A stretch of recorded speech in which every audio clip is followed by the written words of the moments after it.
अब चलते हैं अपने अगले बुर्ज की तरफ, जो कि बुर्ज असद, और आपको बयान करेंगे कि इनका 1 से 10 सितंबर का ये अशरा इल्म नजूम की रोशनी में क्या कुछ बयान करने जा रहा है।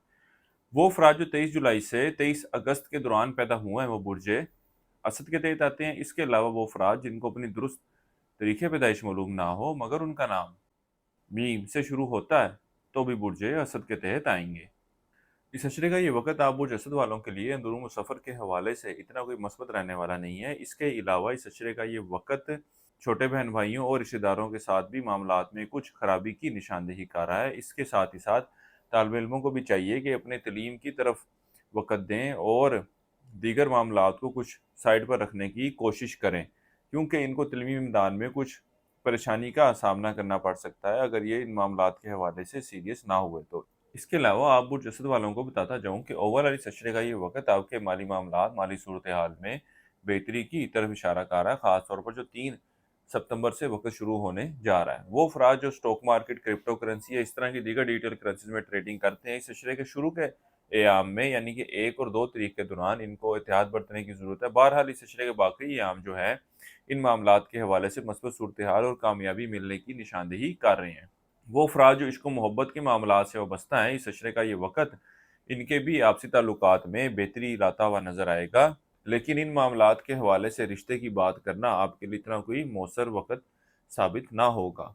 वो अफ़राद जो कानूनी मामलात या कानूनी मसाइल का शिकार हैं, इस अशरे की 2 तारीख से शुरू होने वाला वक़्त इनके इन मामलात या इन परेशानियों में कमी की निशानदेही कर रहा है। यानी कि यूँ भी कहा जा सकता है, मामलात को सेटल करने के हवाले से आपको कुदरत की तरफ से, अल्लाह ताला की तरफ से कुछ वक़्त दिया जा रहा है कि आप इस हवाले से बेहतर फ़ैसला ले सकें। वो अफ़राद जो विरासती मामलात के हवाले से परेशान हैं, इस अशरे वक़्त के दौरान इस अशरे का वक़्त विरासती मामलात के हवाले से भी कुछ परेशानी की निशानदेही कर रहा है। इसके साथ ही साथ वो अफ़राद जो मुस्तकिल बीमारी का शिकार हैं, इस अशरे की 2 तारीख से शुरू होने वाला वक़्त इनकी सेहत में भी खराबी लाता हुआ नज़र आता है। इस अरसे के लिए एक वज़ीफ़ा आपको बता रहा हूँ, या अल्लाह या लतीफ़। 3 तस्बीह आपने ऐसी करनी है रोज़ाना ज़ोहर की नमाज़ के बाद, और अपने मामलात में बेहतरी के लिए दुआ करें। इसके अलावा इस अशरे के दौरान हस्बे तौफ़ीक रोटी बतौर सदक़े के तौर पर देनी है। ये बाज़ारी रोटी आपने सदका करनी है, घर की पकी हुई रोटी का सदका नहीं करना।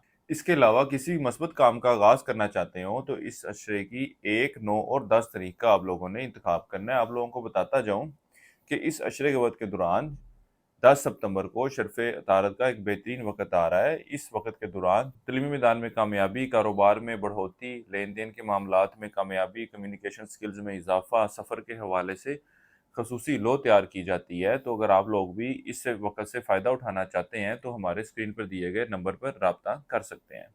इस अशरे के वक़्त के दौरान अपने बड़े बहन-भाइयों और यार दोस्तों से मेल मुलाकात करते नज़र आते हैं। इनसे वाबस्ता जो काम है वो भी इस अशरे के वक़्त के दौरान पूरे होते हुए नज़र आ रहे हैं। इस अशरे का वक़्त आपके शरीके हयात की तरफ से भी फ़ाइनेंशियल सपोर्ट मिलने की निशानदेही कर रहा है।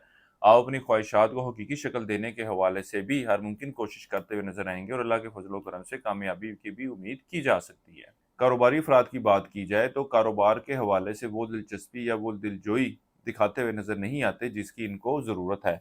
इसी के साथ ही साथ हुकूमती इदारों, आला अफ़सरान से वाबस्ता जो काम है, वो भी बआसानी हल होते हुए नज़र नहीं आएँगे। इस अशरे का ये वक़्त आपके गैर ज़रूरी इखराजात में कमी की निशानदेही कर रहा है। इसके अलावा वो लोग जो आपके खिलाफ साजिशें कर रहे थे, वो भी इस वक़्त के दौरान ठंडे पड़ते हुए नज़र आएँगे, और मामलात जो हैं वो आपके हक़ में जाते हुए नज़र आते हैं। बुर्ज असद वालों के लिए अब तक इतना ही। अल्लाह हाफ़िज़।